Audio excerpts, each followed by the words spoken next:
तर ही आहे royal एनफिल्डची Himalayan 450, जिची आता फर्स्ट सर्व्हिसिंग झाली आहे. पण अजून ती गाडी पूर्णतः रुळलेली नाही आहे, त्याच्यामुळे आपण काही हिला जास्त पळवणार नाही आहे. बट या गाडीवरचा जो फील आहे आणि जे 4000 RPM ला सुद्धा गाडी जे स्मूथपणे चालती,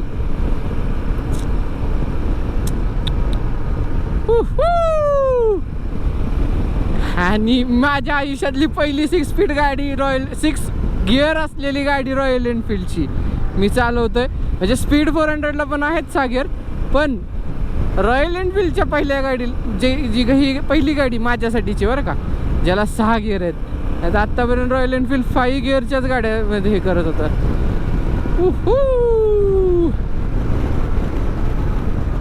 लय स्मूथपणे जाते ही सुद्धा.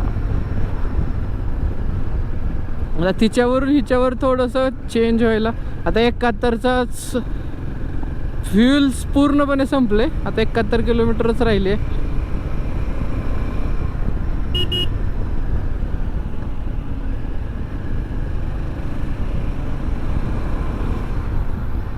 बाहेर पडलं की फ्युल टाकूया. आणि सगळ्यात बाब गोष्ट म्हणजे ह्या गाडीवर जाणवतच नाहीये, म्हणजे जे छोटे छोटे खड्डे आहेत ना, ते काय सुद्धा दादा जाणवत नाही. तर मित्रा तू काय करतोय तर येतो का बरं. तर अशा तऱ्हेने असा काहीतरी आपला हा फर्स्ट, काय म्हणायचं असतं रे त्याला,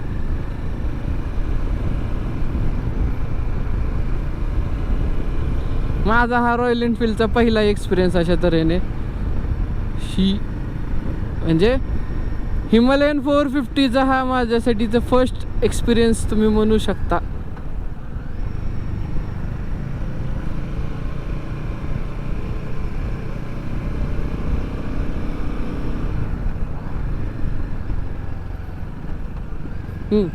ज्यावेळेस नवीन गाडी असते, आता सध्या गाड्याच्या जे इंजिनची रिफाईनमेंट आली आहे, सुरुवातीला गाडी इंजिन असं हँडमेड असल्यासारखं असायचं. मग त्यात थोडेसे ज्यावेळेस इंजिन नवीन असायचं तेव्हा त्यातले तुकडे पडायचे, त्याच्यामुळं इंजिनमध्ये घर्षण वाढायचं. त्यामुळं असं म्हणायचे की पहिले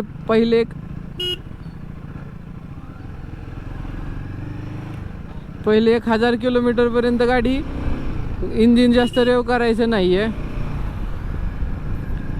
पण आत्ता ही गाड्यांमध्ये रिफाईनमेंट आली आहे, म्हणजे बऱ्यापैकी रिफाईनमेंट आली आहे. असं म्हणत नाहीत आत्ता की बाबा इंजिन डॅमेज होईल किंवा काय, तरीसुद्धा एक जुनी सवय किंवा एक प्रिकॉशन म्हणून गाडीचं मी स्पीड म्हणत नाही. स्पीड आणि इंजिनचा RPM ह्या दोन वेगळ्या गोष्टी आहेत. म्हणजे तुम्ही 4000 RPM म्हणजे तुम्ही 50चा स्पीड हा पहिल्या गिअरवर पण नेऊ शकता, दुसऱ्या गिअरवर पण नेऊ शकतात. म्हणजे हायर CCच्या गाड्यांबद्दल बोलतोय मी. तिसऱ्या गिअरवर पण नेऊ शकता, चौथ्या गिअरवर पण नेऊ शकता. म्हणजे आपण सुरुवातीला कोणती गोष्ट बघायची, गाडी नवीन असेल तर ती म्हणजे RPM. म्हणजे हा इकडचा साईडचा हा मीटर जो दिसतोय हा RPMचा मीटर, म्हणजे रिव्होल्युशन्स पर मिनिट असतात, हा इंजिनचे असतात.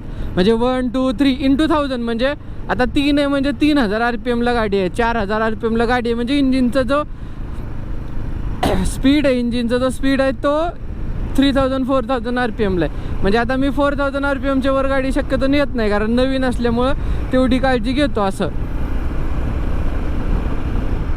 म्हणजे आता 6 गिअरला 4000 RPMला गाडी 80-90 चालती, काही अडचण नाही त्या तशी चालवायला. फक्त रेव नाही करायचा सुरुवातीला, बाकी सगळं चालतं. भाई साहब, जे पुढं शोवाचं सस्पेन्शन दिलंय रॉयल एनफिल्डनं, लय बाप सस्पेन्शन आहे. म्हणजे मी आता जुनं कोणतं होतं माहीत नाही मला, पण हे शोवाची लय तारीफ ऐकली आहे या सस्पेन्शनची. याची कॉस्टिंगसुद्धा काहीतरी तशीच आहे. सर्व्हिस सेंटरमध्ये ओळखीचे आहेत ते चांगलेच ओळखीचे झालेत, त्यांनी सांगितली याची कॉस्टिंग वगैरे. म्हणजे रॉयल एनफिल्डची म्हणजे ही 450चा मेंटेनन्स माझ्या व्ह्यूमध्ये ॲज गुड ॲज ट्रायम्फच्या स्पीड 400चाच मेंटेनन्स. म्हणजे सुरुवातीला जे बोललो ह्याचा मेंटेनन्स करा जवळपास सेम त्या प्राईजमध्ये आपल्याला ही याची म्हणजे याचा मेंटेनन्स आपल्याला तेवढा पडणार असं. पण म्हणजे आता मी 411 वापरतो ना, म्हणजे मेजॉरिटी मी 411च वापरतो, म्हणजे जी आहे माझ्याकडची ती. म्हणजे आता ही चालवल्यानंतर मला असं वाटतं की अपग्रेड करावं. पण मला बऱ्याच दिवसापासून असं मन मोकळेपणानं ही गाडी चालवून बघायची होती. तो दिवस आला शेवटी. ते असं म्हणतात ना, अगर तुम किसी चीज़ को दिल और शिद्दत, काय असेल तो त्याचा डायलॉग जो असेल तो मी टाकतो तो, तर पुरी कायनात तुम्ही उसे मिलाने की कोशिश करते, तसं त्या पद्धतीचा फील येतोय. मोकळ्या मनानं चालवता ती गाडी अशी.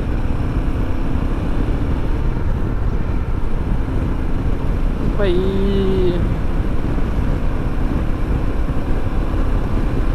हे बघा, मी 4000 RPM ला गाडी आणि 80च्या स्पीडला आहे गाडी, 80च्या स्पीडला आहे गाडी. असंच देव करो तुमच्या तोंडात साखर पडून भविष्यात BMWची 1250 किंवा आत्ता जे 1300 आली काढले ती अशी कोणती तरी एकदम हायर CCची गाडी आपल्या नशिबात येऊ. कष्ट केल्यावर होईल, बघू. पैसा कशासाठी कमवायचा, यासाठीच तर कमवायचा. हां, हिची ऑन रोड प्राईस आत्ता सध्या 4,24,000पर्यंत जाते बिना ॲक्सेसरीजच्या. ॲक्सेसरीज लावून 4,34,35 पर्यंत जाते. आणि मी एक सजेशन देतो, जर तुम्ही म्हणजे एखादी नवीन गाडी घेत असाल तर, म्हणजे अशी एखादी, तर म्हणजे जर तुम्ही एखादी नवीन गाडी घेत असाल त्याला सोबतच्या ज्या ॲक्सेसरीज तुम्हाला मिळतील त्या लावून घ्या. म्हणजे त्या जर तुम्ही लोन करणार असाल तर लोनमध्ये इन्क्लूड करा, कॅशमध्ये असतील तर घेऊन मोकळं व्हा सुरुवातीला. नंतर एक एक पार्ट गोळा करत बसलं की खूप असं वाटतं की भरपूर पैसा लागतो. एकदाच काय असेल ते मिटून जातं, विषय मागं पडून जातो. याचे सॅडल स्टे म्हणा, टॉप रॅक म्हणा, किंवा साईडचं लेग गार्ड किंवा इंजिन गार्ड, जे काही गोष्टी असतील त्या सगळ्या एकसाथच लावून घ्या सुरुवातीला. म्हणजे नंतर लोड नाही राहते किंवा ताण नाही राहत असा.